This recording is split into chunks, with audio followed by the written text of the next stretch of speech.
Some big news for Nintendo is Super Mario Bros. Has crossed $1 billion, everybody. $1 billion. They said this after its first weekend, it wouldn't. It did. The 10th animated film in history to cross $1 billion worldwide. It's Universal's 7th billion-dollar movie.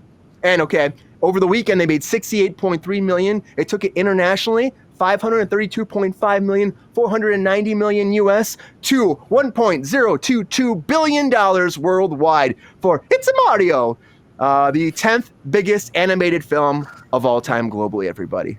Yes, I take all the money. Thank you. Your favorite song helped it out, man. I've seen that song all over TikTok.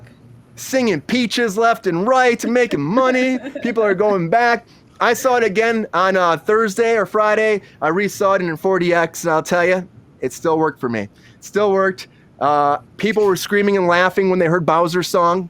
Out of nowhere, I'm like, oh, first timers. I'm just saying. So, $1 billion. $1 billion. If you haven't seen it yet, everybody, you got to go see it. You do, because it's a lot of fun. It is a lot of fun. I have no interest in it. Oh, Lexi, not at all. Watch it. None. No. Why not? You don't see the appeal of the Peaches? Because my heart belongs to the 90s one. It's so different from that, though. It's so different. That's why I like the 90s one, because it's so different from that. This is just like bone stock. Like, I know what I'm getting when I go into it. I'm like, it's fine. I don't need this in my life. It's nostalgia. I said it before and I said it again. Disney's got to watch their back. Universal is coming for their bread and butter with theme parks and now animation. I do have a question for you, though. You've seen Sonic, right? I haven't seen Mario. What's better?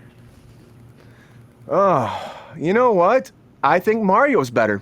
Do you think Mario's better because it's, closer to just being like an exact copy of the material that's presented to you, or do you think Sonic is, trying a little bit something different with it being live action and still being able to achieve the game feel despite being a live action feel? Because you can pretty much always achieve exactly what your effect is for a game film if you do animation. You know what I mean?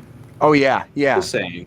So, and that's the thing too. You're right. It's tricky. Sonic, they do a good job of making a live action Sonic. I thought that would always be impossible. I feel like it's hard to compare it because with the Sonic movie, you had to introduce all these new characters that didn't previously exist to make it make sense as a mixed medium film.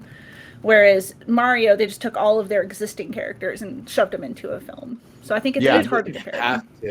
They chose those direct choice on their part to do that. It feels more like, I guess, closer to the source material for me, I guess. That's the thing about this.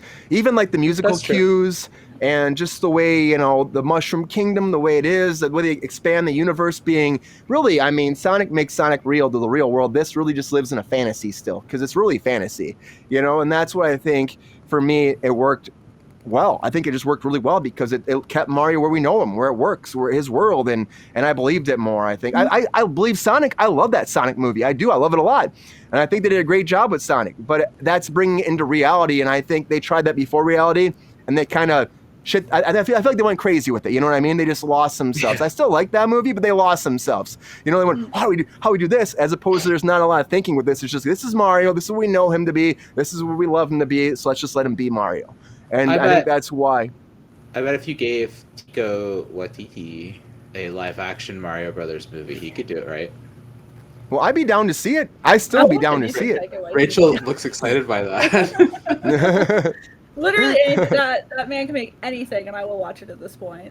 But I genuinely think, like, with the right director, a live-action Mario Brothers interpretation was right. Yeah. You shouldn't have given it to honestly, the directors of cyberpunk, horror movies. Universal is not regretting their choices. They made $1 billion. No. They're good. Yeah. Sure. And they shouldn't have changed the director like a million times, or the director of the script. They shouldn't have changed the script so much for that original Mario movie, too. They were changing it so much, the actors were upset about it, too. So it's like, if you got something everybody's happy with, just shoot that. Even though, like, I still like that movie, it's just like, maybe you just stick with what you got, what everybody signed on for. Because when you do too many cooks in the kitchen, you start changing things too much, all of a sudden, people get less attached to the source material, and then maybe they don't give it out their all, and then it doesn't do as well, But this, I just thought Mario was fun. It was just fun. It was just really fun. And I just enjoyed it. And I just think if you want to sit back and just feel like you're playing a video game, but just like watching along, that's what this is. It's like watching Mario, watching someone play Mario, but still being, in it yourself a little bit more. So Yeah, it I'm was not fun. really a big fan of watching people play video games. I'd prefer to be playing them myself. It's a huge thing these days. It's a huge Right. thing. But Mario's doing great. $1 billion. It's gonna keep going. That's what it is. It's a huge hit. There'll be a sequel coming before you know it.